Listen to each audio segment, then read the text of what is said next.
Psalm 6. O Lord, rebuke me not in thine anger, neither chasten me in thy hot displeasure. Have mercy upon me, O Lord, for I am weak. O Lord, heal me, for my bones are vexed.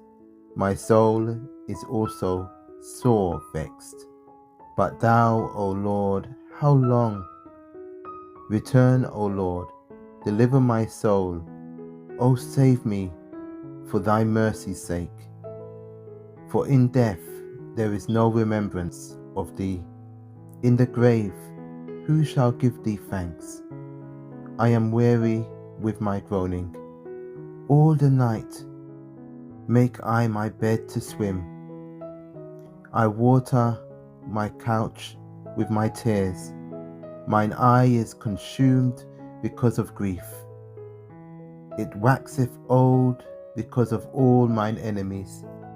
Depart from me, all ye workers of iniquity, for the Lord hath heard the voice of my weeping. The Lord hath heard my supplication. The Lord will receive my prayer. Let all mine enemies be ashamed and sore vexed.